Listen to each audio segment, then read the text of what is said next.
Un saludo cordial a todos. Mi nombre es Carla Vázquez, soy docente de quinto año de Educación General Básica y voy a hablar sobre la LOEI. La Ley Orgánica de Educación Intercultural es una ley que garantiza el derecho a la educación y determina los principios y fines generales que orientan la educación ecuatoriana en el marco del buen vivir. En cuanto a su estructura, está compuesto por 8 títulos principales. El primero de ellos, Principios Generales, que va desde el artículo 1 hasta el artículo 3. Tiene un solo capítulo y que está compuesto por ámbito, que es todo lo que comprende la LOEI, los principios, que son los fundamentos que definen las decisiones y actividades de la educación, y los fines, que hacen referencia a los objetivos y a las metas de la educación. En cuanto a este título, uno de los principios fundamentales es la equidad y la inclusión, que aseguran a todas las personas el acceso y culminación de sus estudios. El segundo título es Derechos y Obligaciones, artículo 4 hasta el 18. Se compone de 7 capítulos que son Derecho a la Educación, en donde se dice que la educación debe ser permanente y durar toda la vida. Obligación del Estado, aquí se detallan las obligaciones que debe cumplir el Estado para garantizar la educación a todos los ciudadanos. El de derechos y obligaciones de los estudiantes, de los docentes, de los padres de familia, de la comunidad educativa y de la comunidad en general.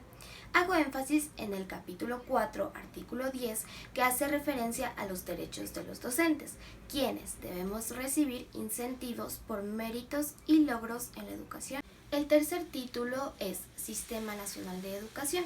Va desde el artículo 19 hasta el artículo 76 y está compuesto de 10 capítulos que son Objetivos, Autoridad Educativa Nacional, en donde se establece que la autoridad educativa va a ser el ministro o la ministra de Educación.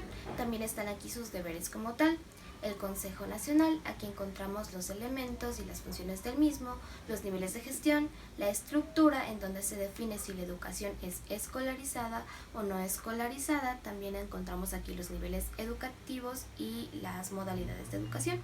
Las necesidades educativas especiales, donde se establece a las personas que tienen discapacidad, dotación superior u otros. También están las instituciones educativas, aquí se detallan los tipos, que son fiscomisionales, públicas, particulares y otros. Y también están las instancias de resolución de conflictos que se dan por la Junta Distrital de Resolución de Conflictos.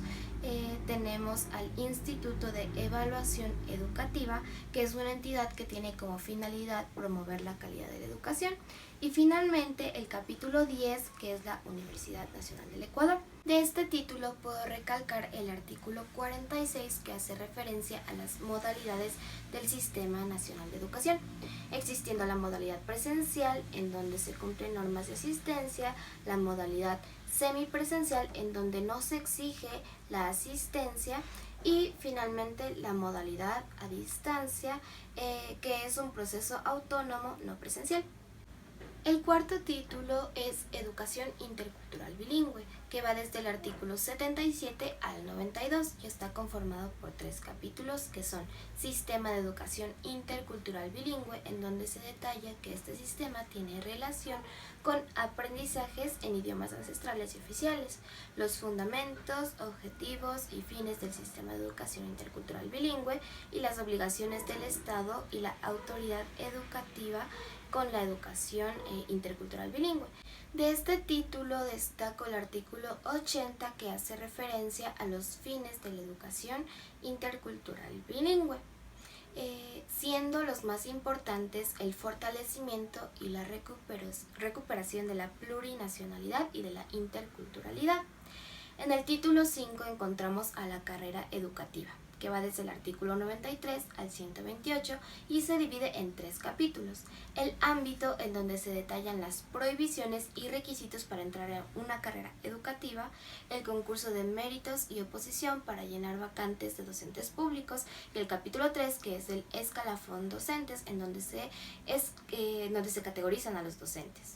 Basándome en el artículo 110, que son los requisitos para concursos públicos de méritos y oposición, puedo decir que son tener un título profesional docente, aprobar evaluaciones realizadas por el Instituto Nacional de Evaluación Educativa, haber sido docente de aula por al menos 5 años, aprobar una prueba de selección para ser directivo y finalmente dominar un idioma ancestral en el caso de instituciones interculturales bilingües.